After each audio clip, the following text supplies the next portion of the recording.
بل بالأدب تنال أعلى الرتب فعش حياة العلماء وقرأ صنوف الكتب.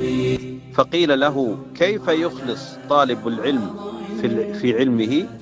قال: ينوي بذلك رفع الجهل عن نفسه وعن غيره.